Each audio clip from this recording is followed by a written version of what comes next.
माझ्या महाराष्ट्रातील बांधवांनो, भगिनींनो आणि मातांनो, नमस्कार. जय महाराष्ट्र. खरं म्हटलं तर एक 2-4 दिवसापूर्वीच आपल्या भेटीला आलो होतो. मग असं नेमकं या 4 दिवसात पुन्हा आपल्या भेटीला येण्यासारखं काय घडलेलं आहे आपण जाणून आहात. सुरुवात करायची म्हटली तर आज माननीय सर्वोच्च न्यायालयाने आपण मुंबईमध्ये आणि महाराष्ट्रामध्ये, विशेषतः मुंबईमध्ये कोरोना नियंत्रणासाठी जी लढाई लढतो आहोत त्या लढ्याचं कौतुक केलेलं आहे. ही एक विशेष बाब आहे जी मला आपल्याबरोबर नक्कीच शेअर करायला आवडेल. किंबहुना आपल्याला ह्याची माहिती मिळालेलीच आहे. पण हे एकटे आपल्या यंत्रणेचं यश नाही. जर आपला सहभाग आणि आपलं सहकार्य या लढ्यामध्ये मिळालं नाही तर आपण हा लढा यशस्वी तर सोडाच, लढूच शकणार नाही. म्हणून पहिल्या प्रथम मी आपल्या सर्वांना धन्यवाद देतोय की आपण अत्यंत संयमाने, जिद्दीने आणि शिस्तीने ह्या लढाईमध्ये शासनाला आणि महापालिकेला, मुंबई महापालिकेला मदत करत आहात. दुसरा विषय आहे, त्याच्यावरती मी बोलणारच आहे. पण आपल्या भेटीला आलोच आहे तर कोरोनाच्या बाबतीत थोडीशी माहिती देणं हे मला आवश्यक वाटतंच. आपल्याला ही कल्पना आहे की आपण जे काही निर्बंध गेल्या काही दिवसापासून लावलेले आहेत त्या बाबतीत मी गेल्या वेळेला बोललो होतो की एक गोष्ट नक्की की रुग्णसंख्या जी काही झपाट्याने वाढत होती ती रुग्णवाढ आता किंचित थांबले नव्हे, ती आता थोडी खाली यायला लागलेली आहे. आता खरं आपण एका धोक्याच्या वळणावरती उभे आहोत. कदाचित आपल्याला असं वाटेल की आता ही लढाई आपण जिंकतो आहोत. नाही, अजिबात नाही. अजूनही एवढा गाफीलपणा आपल्याला परवडणारा नाही आहे. हां, ही गोष्ट खरी आहे की महाराष्ट्रामधल्या काही जिल्ह्यांमध्ये रुग्णवाढ थोडीशी उतरायला लागलेली आहे. पण त्याचबरोबरीने काही जिल्ह्यांमध्ये रुग्णवाढ थोडीशी व्हायला लागलेली आहे. ही नाही म्हटलं तरी त्या जिल्ह्यांसाठी ही एक धोक्याची घंटा आहे. इतर देशामध्ये काय चाललेलं आहे ह्या बातम्या आपण वाचता आहात. आपण निर्बंध लादून म्हणा किंबहुना निर्बंध पाळून म्हणा, एक सुरुवात केली दुसऱ्या लाटेची युद्ध करण्याची. आता इतर राज्य लॉकडाऊन करतायत, काही प्रमाणामध्ये आपल्यासारखेच निर्बंध टाकतायत. ही एक आता नाही म्हटलं तरी कोरोनाच्या लढाईतली आवश्यकता बनलेली आहे.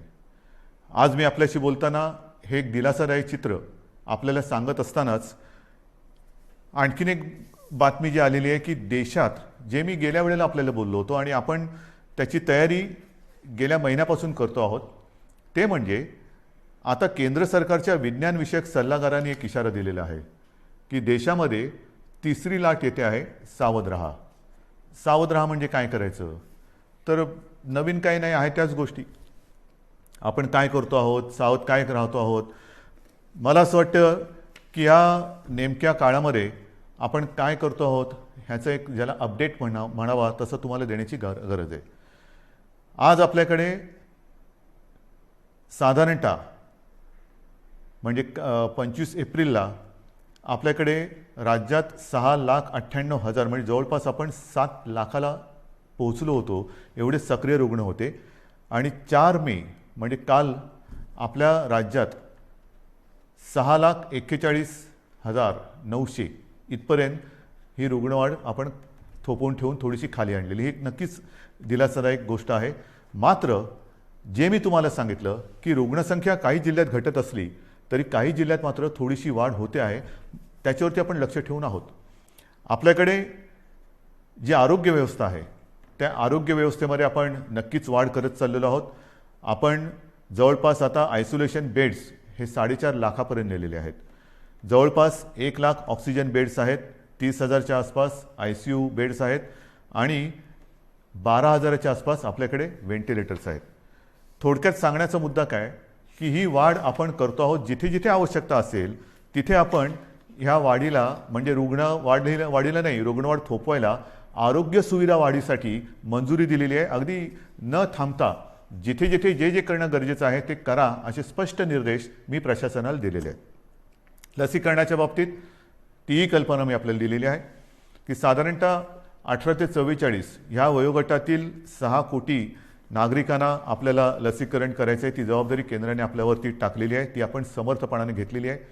मागे जे बोललो तेच पुन्हा सांगतो की 6 कोटी जनतेला 2 डोस म्हणजे 12 कोटी डोस एक रकमी एका चेकने घेण्याची आपली तयारी आहे. जसजसा लस पुरवठा होईल तसतसा आपण हा आपला लसीकरणाचा वेग जो 5 लाख एका दिवसात आपण करून दाखवलेला आहे तो अगदी 10 लाखापर्यंत पण नेण्याची आपली क्षमता आहे. त्याहूनही अधिक आपण नेऊ शकतो एवढी तयारी आपली झालेली आहे. लसीकरण मी केंद्रावरती आरोप करत नाही, परंतु केंद्राची सुद्धा अडचण आहेच. कारण ज्या प्रमाणामध्ये लसीचं उत्पादन हे आता हळूहळू वाढतंय त्या प्रमाणामध्ये लसीचा पुरवठा आपल्याला होतो आहे. म्हणून तूर्त आपली क्षमता आणि मर्यादा ह्या दोन टोकाच्या गोष्टी झालेल्या आहेत. जसजसा लस पुरवठा वाढेल तसतसं हे लसीकरण सुद्धा आपण वाढवू. मग त्याच्यानंतर ऑक्सिजनच्या बाबतीत सुद्धा मी सांगितलं की साधारणतः रोज 1200 मेट्रिक टन ऑक्सिजन आपण दर दिवशी आपल्या राज्यामध्ये उत्पादित करतो. आज हा जो वापर आहे तो 1700 मेट्रिक टनच्या आसपास झालेला आहे. एवढा रोजचा आपल्याला ऑक्सिजन आज लागतोय. किंबहुना कालच आपण पाहिलं असाल की आपण केंद्राला आणखीन एक पत्र दिले आणि आम्हाला 200 मेट्रिक टन अधिक ऑक्सिजन पाहिजे ही मागणी आपण त्यांच्याकडे नोंदवलेली आहे. 1200 मेट्रिक टन हा आपल्या राज्यात उत्पादित होणारा ऑक्सिजन आणि त्याच्यावरचा 500 मेट्रिक टन ऑक्सिजन आहे तो केंद्र सरकार आपल्याला इथून तिथून राज्यातून बाहेरच्या राज्यातून नेण्यासाठी किंवा देण्यासाठी त्यांनी आपल्याला एक परवानगी दिलेली किंवा मंजुरी दिलेली आहे. हे झालं आजचं चित्र. पण तिसऱ्या लाटेसाठी तयार राहा हे जे काय आता आपल्या केंद्राचे देशाचे वैज्ञानिक सल्लागार बोलत आहेत आपण याची तयारी सुरू केलेली आहे. मी गेल्या काही दिवसांमध्ये प्रशासनाला याही सूचना दिलेल्या आहेत की महाराष्ट्र जो आज 1200 मेट्रिक टन ऑक्सिजन रोजचा निर्मिती करतो आहे ही निर्मिती आपल्याला किमान 3000 मेट्रिक टनापर्यंत न्यायची. किमान म्हणजे 1200च्या पुढे जवळपास 1800 मेट्रिक टन अधिक ऑक्सिजन आपल्याला येत्या काही दिवसात उत्पादन केलाच पाहिजे हा आपला आग्रह आणि आपला कटाक्ष आहे. आणि सुरुवात झालेली आहे. मग वेगवेगळ्या प्रकारचे प्लांट्स आहेत, PSA असतील, आणखीन काही असतील. आता आपण 300 PSA मी मागे सांगितलं तुम्हाला प्लांट उभारणीसाठी मंजुरी दिलेली आहे. येत्या काही दिवसामध्ये त्याची सुद्धा सुरुवात होईल आणि काही ताबडतोबीने सुरू होतील. जसजसा प्लांट लावायला म्हणजे त्याच्या बांधकाम असेल आणखीन काही असेल त्याला जसा वेळ लागतो तेवढा वेळ लागेल आणि लवकरात लवकर ऑक्सिजन मिशन ऑक्सिजन हे त्याला मी नावच दिलेलं आहे. मिशन ऑक्सिजन येत्या काही दिवसात महाराष्ट्र हा ऑक्सिजनच्या बाबतीत स्वयंपूर्ण झालाच पाहिजे ही आपली अटकळ नव्हे, हे आपलं कर्तव्य आहे आणि त्या दृष्टीने आपण हालचाल हे करतो आहोत. आणखीन एक गोष्ट हे आता तुम्हाला थोडंसं सांगणं मला गरजेचं आहे. रेमडेसिवीरच्या बाबतीत मी तुम्हाला सांगितलेलं आहे हळूवारपणाने केंद्र आपल्याला जो कोटा त्यांनी दिलेला आहे त्याच्यात हळूवार वाढ होते आहे. अजूनही पूर्ण जेवढी आवश्यकता आहे तिथपर्यंत आपण पोचलेलो नाही, पण हळूवारपणाने त्याच्यात थोडी प्रगती होते आहे. आणि रेमडेसिवीरचा पुरवठा हा आवश्यकतेनुसार आपण प्रत्येक जिल्ह्याला करतो आहोत. काही जणांची तक्रार आहे की आमच्याकडे एवढे रुग्ण असताना आमच्याकडे एवढेच इंजेक्शन्स येतात. ही तक्रार आहे, जरूर आहे. पण त्यासाठी आपण आणखीन एक गोष्ट सुरू केलेली आहे. एक काल परवापासून मी जो आपला टास्क फोर्स आहे त्या टास्क फोर्सला आपल्या जसं मुंबई आहे, पुणे आहे, ठाणा आहे, मग कुठे भंडारा असेल, नागपूर असेल, सोलापूर असेल, ह्या तिथल्या जिल्ह्यातील आणि तिथल्या शहरातील जे आपले फॅमिली डॉक्टर्स आपण ज्याला म्हणतो, जो कुटुंबाचा डॉक्टर, त्यांना सगळ्यांना झूम कॉलवरती एकत्रित करून मार्गदर्शन करायला आपण सुरुवात केलेली आहे. काय करायचं, आपल्याकडे रुग्ण आल्यानंतर त्याला कोविड झालाय तर घरातल्या घरात म्हणजे आपण म्हणतो ना की आवश्यकता नसेल तर हॉस्पिटलमध्ये येण्याची गरज नाही, पण आवश्यकता असेल तर हॉस्पिटलमध्ये त्वरित आलं पाहिजे. मग हे नेमकं जो काही एक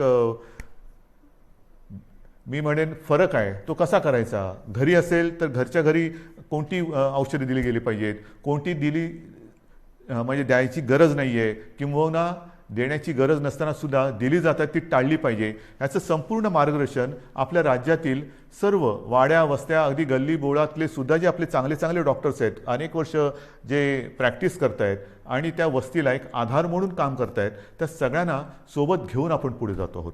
रेमडेसिवीर असेल, अगदी इतर काही गोष्टी असतील, या सगळ्या बाबतीत आपण स्वयंपूर्ण होण्याच्या दृष्टीने वाटचाल करतो आहोत, की जेणेकरून तिसरी लाट, दुसरी लाट तर लवकर थोपवायची आहेच, पण तिसरी लाटसुद्धा जर का आली तर तिचा घातक दुष्परिणाम आपल्या राज्यावरती होऊ द्यायचा नाही, हा चंग बांधून आपलं महाराष्ट्र सरकार काम करत आहे. हे झालं एक करोनाच्या बाबतीतचं. मग दुसरा मुद्दा आहे तो साहजिकच आहे. जसा पहिला मुद्दा मी सांगितला की सुप्रीम कोर्टाने आज मुंबई महापालिकेच्या लढाईचं कौतुक केलेलं आहे, तसंच ही लढाई आपण लढत असताना ही जिकराची लढाई, जीवावरती बेतलेले संकट आहे, अगदी देशात हाहाकार झालेला आहे, आणि अशी ही लढाई आपण जिद्दीने लढत असतानाच एक सुप्रीम कोर्टाने आणखीन एक निर्णय दिलेला आहे, तो मात्र थोडासा निराशाजनक आहे. बरोबर आहे, मराठा आरक्षण. मराठा आरक्षणाची ही लढाई आपण न्यायालयाच्या माध्यमातून न्यायालयाकडे आपण न्यायालयात लढत होतो.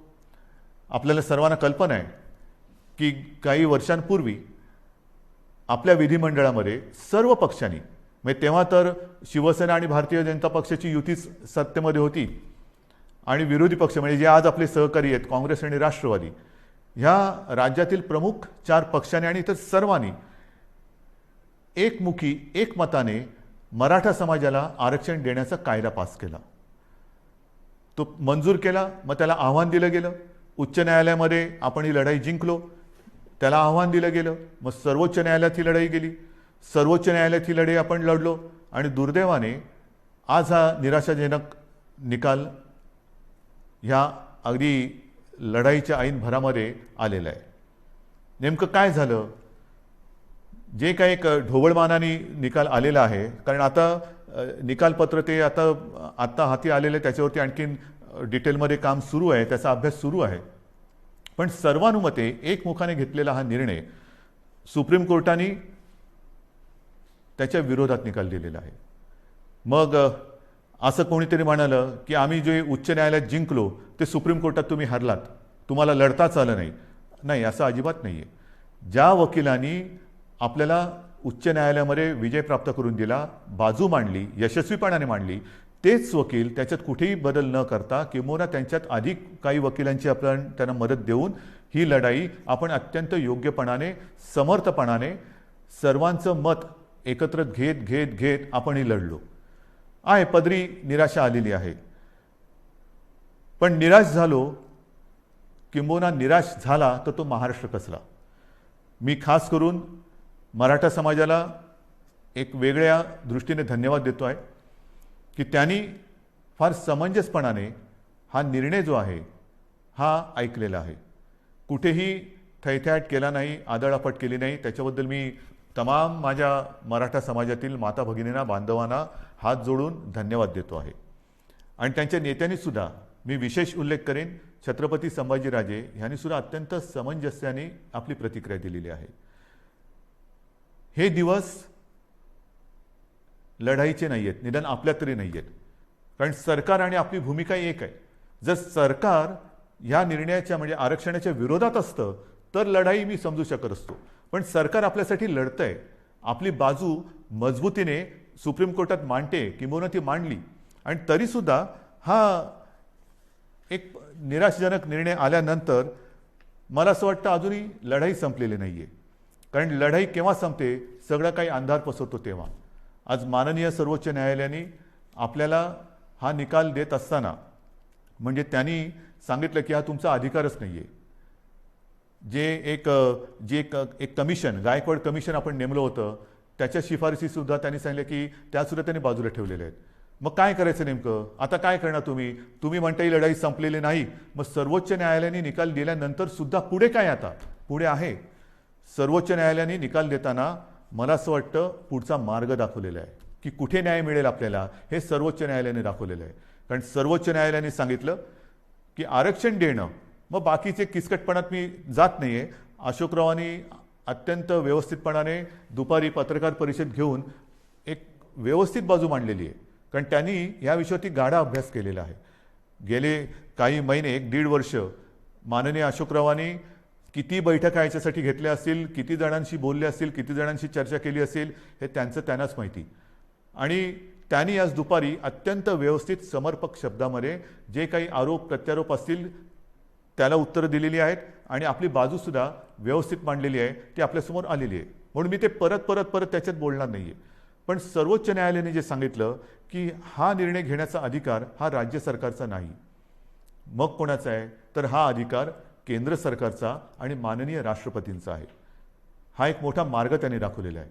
आणि म्हणून माझी जी पहिली प्रतिक्रिया आपल्यासमोर आलेली आहे त्या प्रतिक्रियेत मी म्हटलं की एका प्रकारे सर्वोच्च न्यायालयाने हा निकाल देताना आपल्याला वेगळं मार्गदर्शन केलेलं आहे की कुठे न्याय मिळेल. त्याच वेळेला मी म्हटलेलं आहे की केंद्र सरकारला म्हणजे माननीय पंतप्रधान आणि माननीय राष्ट्रपती यांना मी हात जोडून विनंती करतो आहे की आता हा अधिकार आपला आहे हे सर्वोच्च न्यायालयाने सांगितलेलं आहे. आपण 370 कलम काश्मीरचं हटवताना जी हिंमत दाखवली तीच हिंमत आणि तीच संवेदनशीलता आम्हाला आत्ता पाहिजे. सर्वोच्च न्यायालयाने यापूर्वी जे 2 निकाल दिले होते ते शहाबानू खटला असेल किंबहुना ॲट्रॉसिटी ॲक्ट असेल, तो सुद्धा केंद्र सरकारने म्हणजे संसदेने आपल्या अधिकाराचा वापर करून बदलला आणि एक संवेदनशीलता दाखवली. मग आता तर सर्वोच्च न्यायालयाने सांगितलेले की हा अधिकार आपला आहे आणि हा अधिकार आपला आहे म्हटल्यानंतर आम्ही सगळेजण एकत्र आहोत. महाराष्ट्रामध्ये ज्या वेळेला हा निर्णय घेतला गेला तेव्हा जे सर्व पक्ष एकत्रित आले होते ते सर्व पक्ष आजसुद्धा एकत्रित आहेत. आम्ही एकमुखी आपल्याला विनंती करतो आहे की आपल्याला जे जे काही सहकार्य आपल्या राज्यातून पाहिजे असेल, आमच्या राज्यातून पाहिजे असेल ते आम्ही करतो आहोत, नक्कीच करू. मात्र आता सहनशीलता ही आहे. माझा मराठा समाज हा सहनशील आहे, कुठेही आतताईपणा त्यांनी केलेला नाही. न्याय हक्कासाठी रस्त्यावरती उतरला, तो सुद्धा शांततेने उतरला. अशा ह्या समाजाचा लढवय्या शेतकरी सगळं मी आपलं वर्णन केलेलं आहे. ह्या समाजाला न्याय देण्यासाठी आता केंद्र सरकारने जास्त वेळ न लावता निर्णय घ्यावा. मी आपल्या माध्यमातून माननीय राष्ट्रपतींना आणि माननीय पंतप्रधानांना विनंती करतोच आहे, पण उद्या अधिकृत पत्रसुद्धा मी त्यांना देतो आहे. जर का आणखीन आम्हाला तिकडे येऊन भेटण्याची आवश्यकता असेल तर तीही आम्ही करायची तयारी आहे. आणि ही एक मागणी आम्ही करत असताना सर्वोच्च न्यायालयाच्या निकालाची प्रत ही आत्ता संध्याकाळी उशिरा प्राप्त झालेली आहे. त्याचासुद्धा अभ्यास आपल्या ज्येष्ठ विधिज्ञांकडून सुरू आहे. ज्येष्ठ वकिलांची एक मी म्हणेन फौज, कारण समिती फार छोटा शब्द झाला, फौज ही आपल्यासोबत आहे. त्यांच्यासोबत आजपर्यंतसुद्धा विचारविनिमय केलेला आहे. आता मात्र सर्वोच्च न्यायालयाची ही प्रत प्राप्त झाल्यानंतर त्याचा अभ्यास सुरू झालेला आहे. त्याच्यात आणखीन काही मार्ग दाखवलेत का तेही बघतो. त्याच्यानंतर नेमकं निकालामध्ये म्हटलेलं काय आहे, आपल्या मर्यादा काय आहेत तेही आपण बघतो आहोत. मात्र पुन्हा एकदा मी सांगेन की जो मार्ग सर्वोच्च न्यायालयाने दाखवलेला आहे ह्या निर्णयाच्या बाबतीत केंद्र सरकारच्या अधिकारावरती त्यांनी मी म्हणेन एका अर्थी शिक्कामोर्तबच केलेलं की हा तुमचा अधिकार आहे. आता मला केंद्र सरकारचा अधिकार पाहिजे, कारण आम्ही सर्व पक्ष एकत्र आहोत. मराठा समाज आणि आम्ही आणि माझ्या महाराष्ट्रातले सगळे समाज हे सगळे एकत्र आहोत. ही मागणी केवळ एका समाजाची नाही तर न्याय हक्काची मागणी ही महाराष्ट्राची आहे आणि तिचा अनादर केंद्र सरकार, माननीय पंतप्रधान आणि माननीय राष्ट्रपती करणार नाहीत ही मला खात्री आहे, हा मला आत्मविश्वास आहे. तूर्त मी सर्वांना हेच सांगू इच्छितो की अत्यंत धोक्याच्या वळणावर कोरोनाच्या आपण उभे आहोत. जी शांतता, जो संयम तुम्ही आजपर्यंत दाखवलेला आहात तोच संयम, तीच शांतता यापुढे आपल्याला गरजेची आहे. आता संयम आणि शांतता 2 लढाईसाठी पाहिजे. एक तर कोरोनाविरुद्धची लढाई आणि दुसरी जी कदाचित जी काही समाज विघातक लोक किंवा शक्ती असतात की ते आग लावण्याचा प्रयत्न करतात, तर अशा लोकांच्या भडकवण्याला बळी पडू नका. सरकारवरती विश्वास ठेवा. सरकार पूर्ण ताकदीने, पूर्ण क्षमतेने ही लढाई जिंकल्याशिवाय राहणार नाही आणि तुम्हाला तुमचा न्याय हक्क मिळवून दिल्याशिवाय राहणार नाही. एवढंच एक वचन आपल्याला देतो आणि तूर्त आपली रजा घेतो. जय हिंद, जय महाराष्ट्र.